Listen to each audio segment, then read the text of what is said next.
الله أكبر كبيرا والحمد لله كثيرا وسبحان الله بكرة وأصيلا لا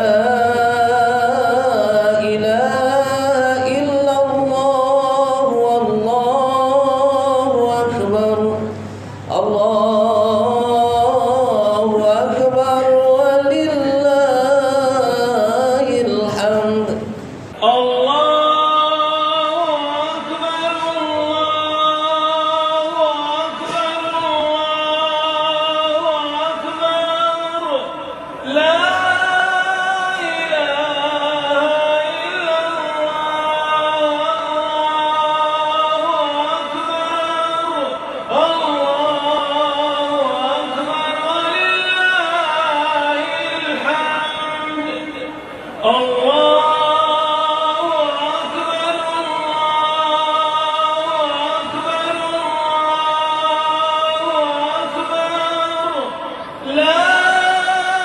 ولله الحمد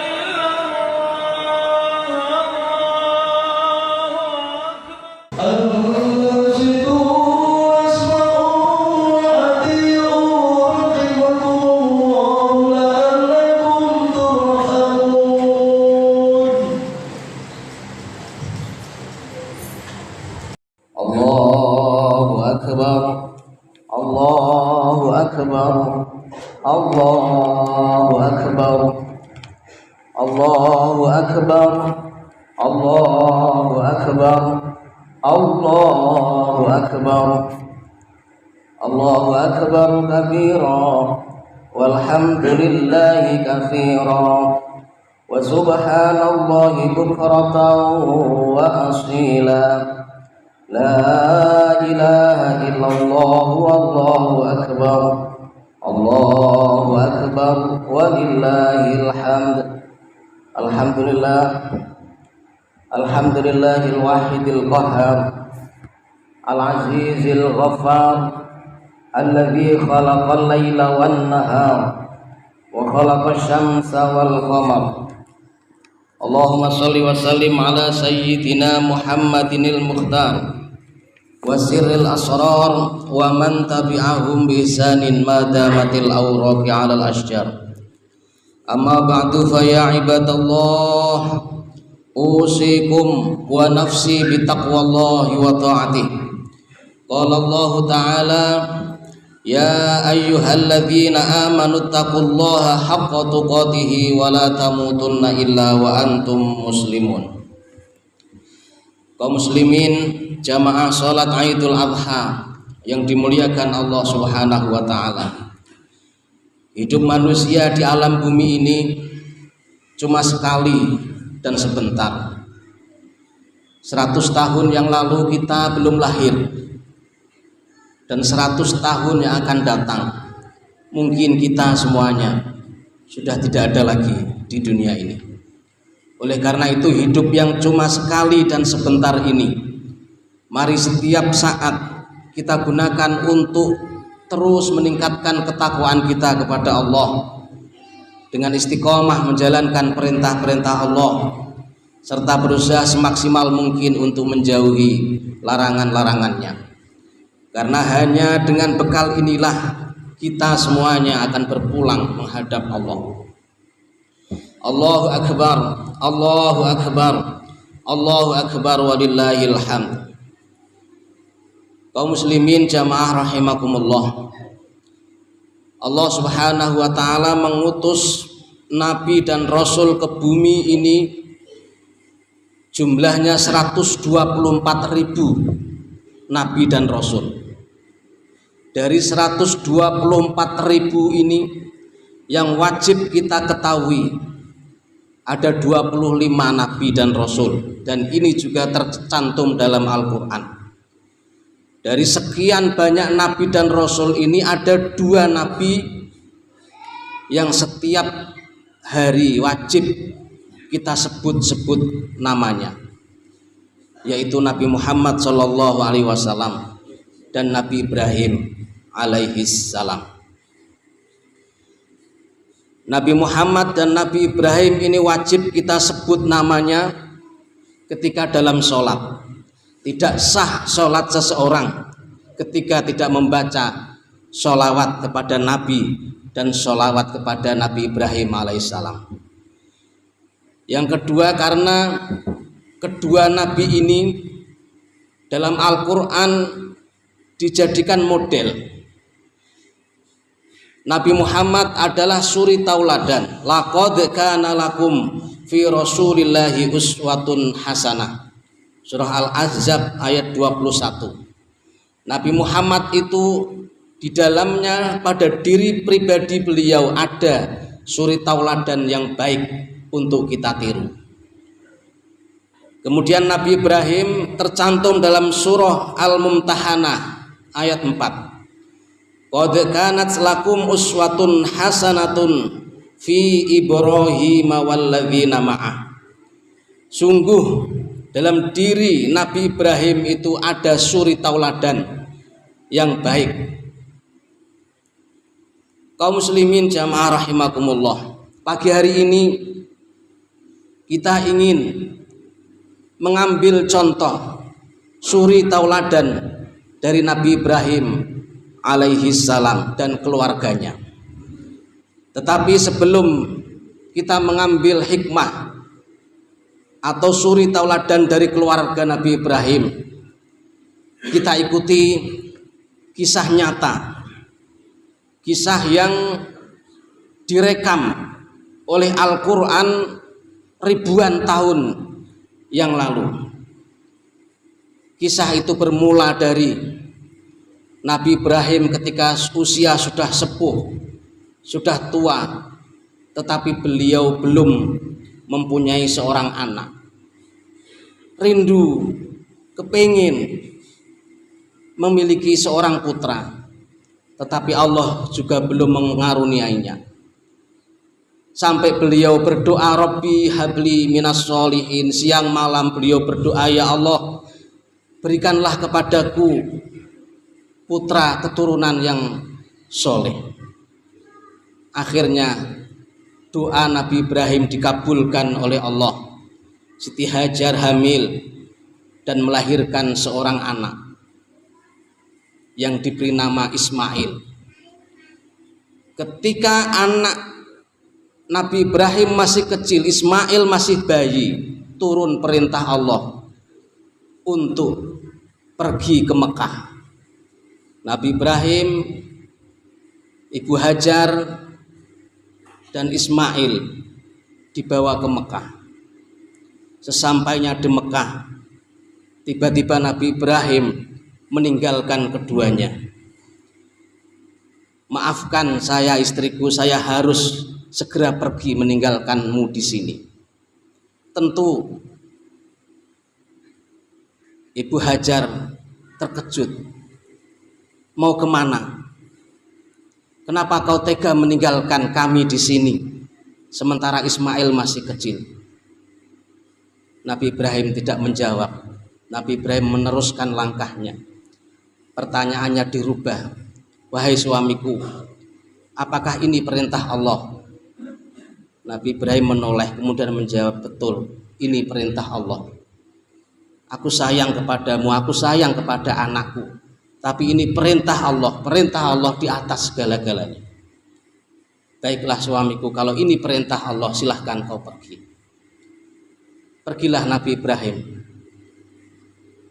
Beberapa tahun kemudian Nabi Ibrahim kembali lagi. Falamma balagha ma'ahu sa'ya, ketika Nabi Ismail sudah lucu-lucunya, usia anak-anak, dan kerinduan Nabi Ibrahim sudah membuncah, ingin bertemu dengan Ismail. Baru beberapa saat bercengkrama dengan anaknya dan istrinya, Allah memberikan perintah, sembelih Ismail. Perintah itu datang melalui mimpi tanggal 8 Dzulhijjah. Sempat ragu Nabi Ibrahim, Apa ya ini perintah Allah? Tanggal 9 perintah itu datang kembali, sembelih Ismail. Maka tanggal 8 disebut hari Tarwiyah, tanggal 9 hari Arafah. Mantaplah Nabi Ibrahim bahwa itu adalah perintah Allah Subhanahu wa taala. Maka tanggal 10 bulan Dzulhijjah adalah hari nahar. Nabi Ibrahim pertama-tama yang dipanggil adalah Nabi Ismail. Ya bunayya, inni ara fil manami anni adzbahuka fanzur madza tara. Wahai anakku, aku bermimpi diperintah oleh Allah untuk menyembelih engkau. Dan tanpa berpikir panjang, Ismail kecil menjawab, ya abatif al ma tu'mar, satajiduni insyaallahu minas sabirin. Ayah, kalau memang ini perintah Allah, laksanakan, jangan ragu-ragu. Setan ternyata tidak tinggal diam. Dia mendatangi ibunya Ismail, Ibu Hajar. Wahai Ibu Hajar, tahukah kau kenapa Ismail dipanggil? Tahukah kau kenapa Ibrahim datang menjengukmu? Ibrahim itu seorang yang jahat. Bertahun-tahun dia meninggalkan keluarganya. Dia kembali hanya untuk menyembelih Ismail. Ibu Hajar bertanya, kenapa Ismail mau disembelih? Katanya, ini perintah Allah. Ibu Hajar dengan lantang menjawab, kalau ini perintah Allah, jangankan Ismail, saya disembelih juga siap. Gagal setan. Kemudian setan menggoda Ismail. Wahai Ismail, kau kira disembelih itu enak? Lihatlah hewan-hewan itu ketika disembelih mengerang kesakitan. Harus kau pikir ulang perintah itu. Itu perintah yang tidak benar. Ismail menjawab, tidak, ini adalah perintah Allah. Saya siap melaksanakan. Gagal yang kedua. Kemudian setan menemui Ibrahim. Wahai Ibrahim, di mana hati nuranimu? Bertahun-tahun kau tinggalkan anakmu. Dulu bertahun-tahun kau berdoa ingin memiliki putra. Setelah punya anak, usia baru, kanak-kanak, kau datang-datang ingin menyembelihnya. Nabi Ibrahim pun dengan lantang menjawab, ini adalah perintah Allah dan harus saya laksanakan. Tanggal 10 bulan Dzulhijjah, Nabi Ibrahim bersama Ismail menuju ke sebuah tempat. Sudah siap peralatan, pisau sudah diasah dengan sedemikian tajamnya. Ismail sudah siap untuk disembelih. Pisau sudah di leher Ismail. Dengan terpejam matanya, Allahu Akbar, disembelihlah Ismail itu. Dan ternyata wa fadainahu bidzibhin azim. Allah mengganti Ismail dengan seekor domba. Sahabat Ibnu Abbas berkata, andai saja waktu itu Nabi Ibrahim jadi menyembelih Ismail, tentu syariat kurban sampai hari ini bukan kambing, bukan sapi, bukan onta, tetapi anak-anak kita yang akan menjadi korban, dikorbankan kepada Allah Subhanahu wa taala. Dan Allah membuat skenario itu untuk menguji keimanan Nabi Ibrahim alaihissalam. Allahu Akbar walillahil hamd.